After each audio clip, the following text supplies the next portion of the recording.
The unfoldment of divine love. And then in our textbook, chapter 6, man's relationship to the spiritual universe. But you know, before I get into the lesson, you know, I have to give you a little funny. All right, it says Mr. Muldoon, who lived alone in an Irish countryside with a pet dog for his companion. And then one day the dog passed away. So he went to the priest and asked the priest, would he do his dog service? And so the priest said, well, I'm sorry, we don't do animal services here. He said, but maybe the church down the way will do it. And so Mr. Muldoon said, well, do you think $5,000 would be enough to do the service? And the priest said, sweet Mary of Jesus, how come you didn't tell me the dog was Catholic?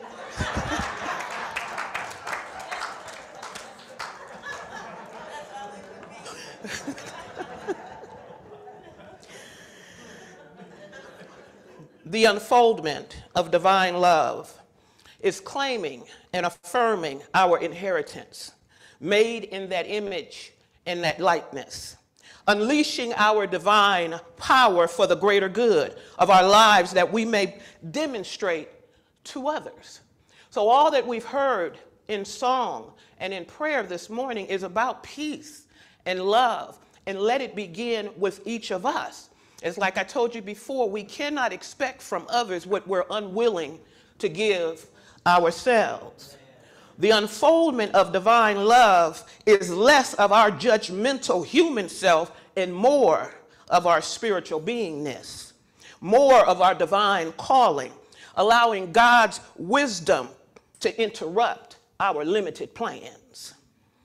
In chapter 6, Ernest Holmes says we should have learned all we need through suffering, meaning in our life experiences through our life choices, whether they are made in finances, career choices, whatever has happened, you have the opportunity, I have the opportunity in this now moment to change my thinking, and I will change my life.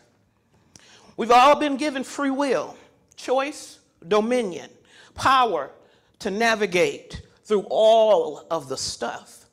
Ernest Holmes reminds us this teaching, and really all spiritual awakening, makes a tremendous claim when it states that each one of us should be free from the bondage of sickness, poverty, all of that stuff, unhappiness.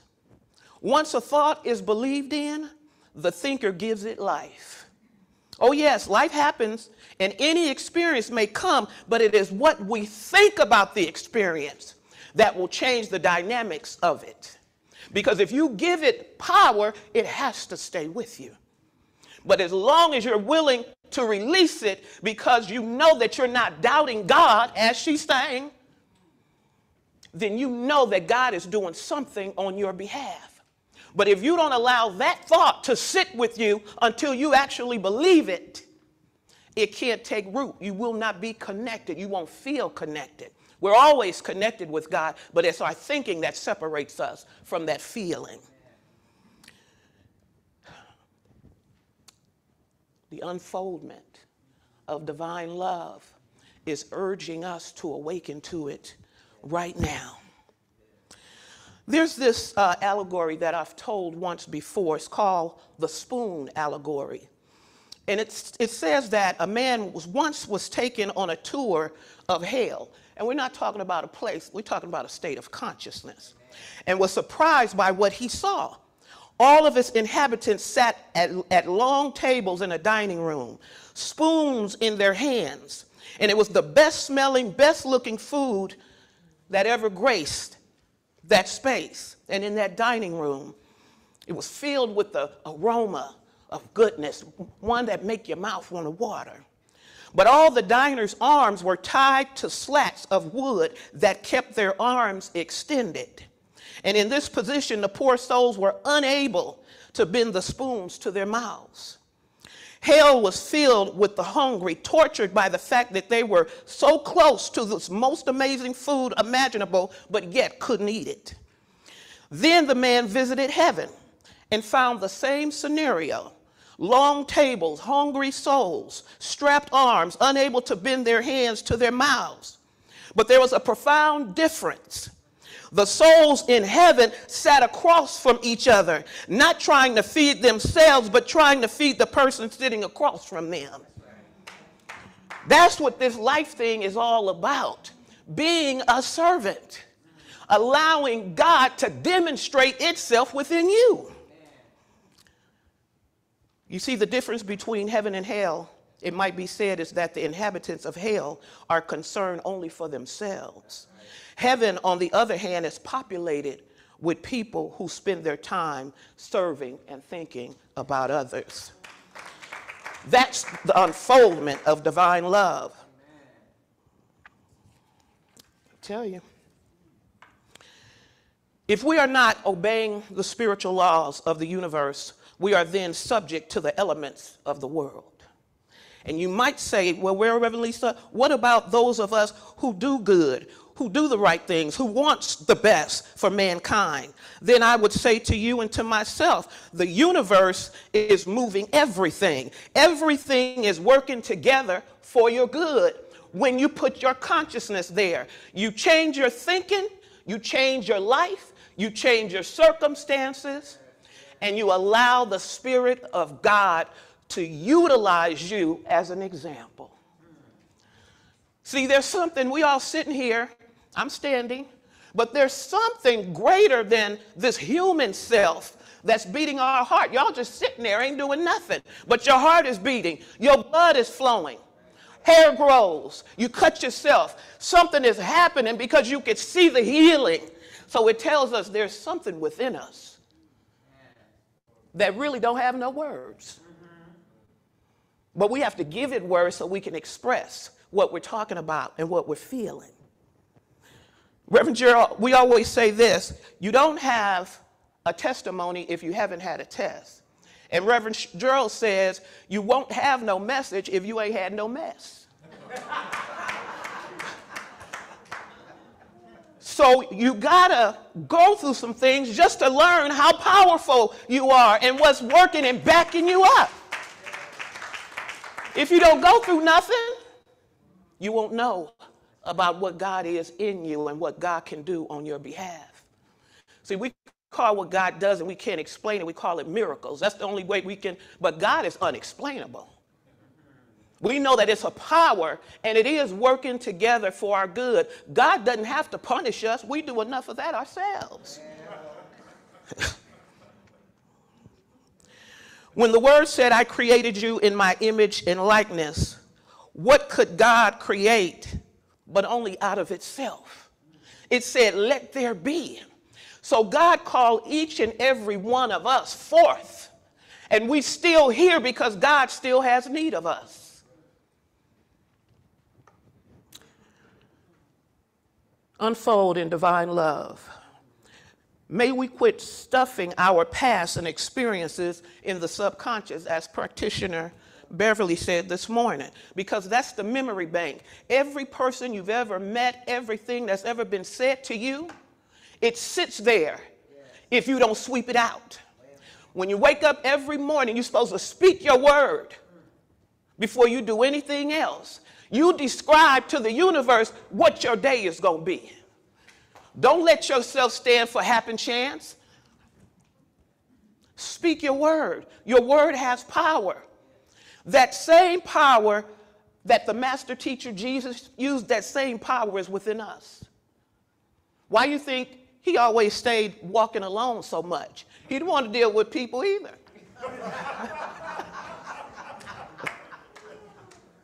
They said he's always going to the mountaintop. And that's what we have to do. We have to go to that upper room up in consciousness and clean out of that old stuff out. We do spring cleaning with our houses. We put alarms and stuff on everything just about. But we don't take care of this as much as we should. We're going to learn today, though.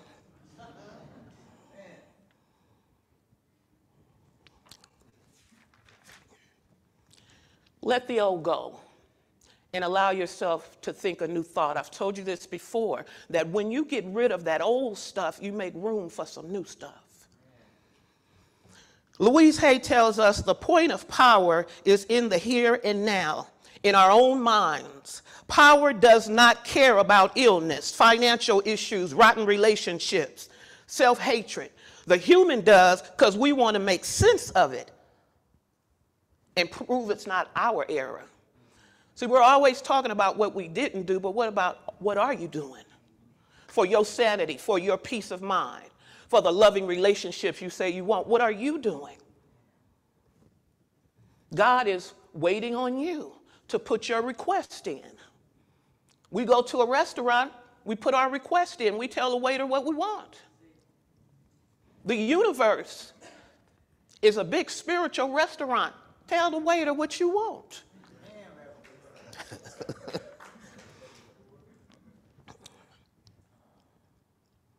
The point of power is always in the present moment. Yesterday and yesteryears gone. Tomorrow has not arrived yet. We have right now. What are we putting in the universe? And it's not just about your words coming out of your mouth. It's about what you're really thinking and what you're really feeling. See, we can manipulate our thinking. We can say anything out of our mouths, but one thing we cannot manipulate is that heart center. That's why it says God knows you by your heart, because you have to feel what you're feeling. You cannot manipulate that heart center. So then you bring off and give off energy and vibration. You know how some people can walk into a room and you just want to hug them and love them. Some people can walk into a room and you just want to turn the other cheek and get on out of there. But that's the energy that some of us be carrying. Just mad at the world, sleep with their fist balled up.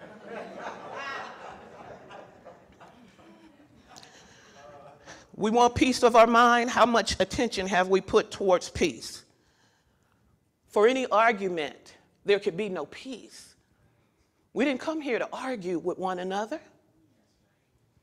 We came here to locate that special place within us that's spiritual, and then give it out to the world.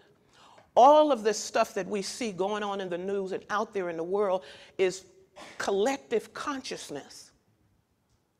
Is demonstrating and showing us what we're thinking and what we're feeling. And this is nothing new under the sun. When you look through scripture, they had just as much killing and carrying on. But each generation, we should be better. We should leave, as she said, grandchildren, great-grandchildren, the generations that's coming after us, we should leave them something. Our ancestors died and left us something. I say we don't just celebrate Black History Month. We celebrate Black history every single day. Because those ancestors, they laid a foundation for us. And we got a little bit of change and access to certain things, and we forgot all the reason why we're here. Life is an inside job. You are a work of art, God's masterpiece. It's about time we start demonstrating and acting like we know that, right? The unfoldment of divine love is each of us getting our bloated nothingness out of the way, that ego, or having to prove this or that. If you're working with God and in God, what is there to prove? God's will for us is that it becomes a moving factor in our lives, that we think in God's mind that we are special, that masterpiece. Treat yourself like that. I am special. I remember telling a little funny one time where it says this little girl, her and her grandmother got off the bus and it was pouring down raining and thundering and lightning. And the grandmother was trying to hurry and get the kid home, but every now and then she would stop and do this. She would stop and do that. And she said, well, what are you doing? And she said, God is taking my picture. So when the lightning came,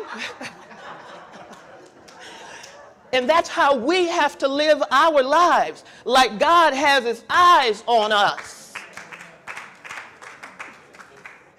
The unfoldment of divine love is the natural process of awakening to our sonship and our daughtership. Charles Fillmore, whom Reverend Gerald and I speak on often, and you could see I have this to put up there, the 12 powers of man. And how it started, though, is it started in Scripture as Jesus' disciples, 12. But what does that mean for us? And that's why you have to go deeper, because when you read Scripture, a lot of it we don't truly understand and know how to break it down. But what do those 12 disciples, those 12 powers mean for us? It says every thought, every word goes out, it lands somewhere. Here we have the 12 powers, the ability of what we have accomplished thus far through our ability to think beyond our challenges. Your first power is your fill-up faculty, the almighty power at work in your life. The second is faith. That's Peter, located in the brain. It opens the door where the human sense may see no doors. Utilize the gifts that God has put within you, the power. The third one is love. John, that's the heart center. And you have to say, I feel love surrounding me always. The next one, imagination. That's the Bartholomew faculty. I can dream and create through infinite possibilities. The next one is strength. That's our Andrew faculty. God's strength is expressed through me. The next one is wisdom, and that belongs to James of Zebedee. And that's allowing the wisdom of God to decide for me. See, be led and guided by spirit. Don't trust your limited thinking. Let God's wisdom work through your consciousness. The next one is understanding. That's the Thomas faculty. I am following the guidance of God, where there then is spiritual discernment. The next one is will, and that's our Matthew faculty. That means I'm willing to be led by the Spirit and not by the human self. See, we're always in the front seat driving. We need to get in the back seat and let God drive this. The next one is order, and that's James faculty as well. And it's God's will as one think, so it is. And then the next one is zeal. That's Simon. The fire within us, that impulses, that drives. I am excited about what God has for me. Can you imagine just saying that repeatedly every day until you actually believe it? And then you allow that power of God to express through you, through igniting, allowing that fire to burn within you. And the next one, renunciation, elimination. That's the Thaddeus. Simply a letting go of old patterns, thoughts, and memories, and accepting the revelation of peace. And then the last one, life. That's the Judas. The energy that propels all, the pure life of God propels each of us to move forward. So may we unfold in divine love. And I want to close in honor of Black history. I want to close with this poem. It says, Lord, Lord, why did you make me black? Why did you make me someone the world wants to hold back? Black is the color of dirty clothes, color of grimy hands and feet. Black is the color of darkness, the color of tire-beaten streets. Why did you give me thick lips, a broad nose, and kinky hair? Why did you make me someone who receives and wants to hate with stare? Black is the color of a bruised eye. When somebody gets hurt, black is the color of darkness. Black is the color of dirt. How come my bone structure is so thick, my hips and cheeks so high? How come my eyes are brown and not the color of the daylight sky? Why do people think I'm useless? How come I feel so used? Why do some people see my skin and think I should be abused? Lord, I just don't understand. What is it about my skin? Why do some people want to hate me and not the person, not love the person that's within. Lord, you know my own people mistreat me, and I know this just isn't right. They don't like my hair or the way I look. They say I'm too dark or too light. And God answers. God says, get off your knees and look around. Tell me, what do you see? I didn't make you in the image of darkness. I made you in the likeness of me.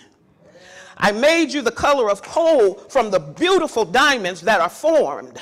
I made you the color of oil, the black gold that keeps people warm. I made you from the rich, dark earth that can grow the food you need. Your color is the same as the panther's, that majestic beauty and speed. Your color is the same as the black stallion, a majestic animal is he. I didn't make you in the image of darkness, I made you in the likeness of me. All the colors of a heavenly rainbow can be found throughout every nation. And when all of these colors were blended, well, you became my greatest creation. Your hair is the texture of lamb's wool, such a humble little creature he is. I am the shepherd who watches them. I am the one who will watch over you. You are the color of a midnight sky. I put the stars glitter in your eyes. There's a smile hidden behind your pain. That's the reason your cheeks are so high. You are the color of dark clouds formed when I send my strongest weather. I made your lips full, so when you kiss, one who loves you will remember. Your stature is strong, your bone structure thick to withstand the burdens of time. The reflection you see in the mirror, the image looking back at you is mine. Unfolding in divine love. We deserve way more from ourselves than someone else is willing to give us. Unfold in divine love. That means unfold. Take off the mask and allow that Spirit of God to use you. Peace and abundant blessings.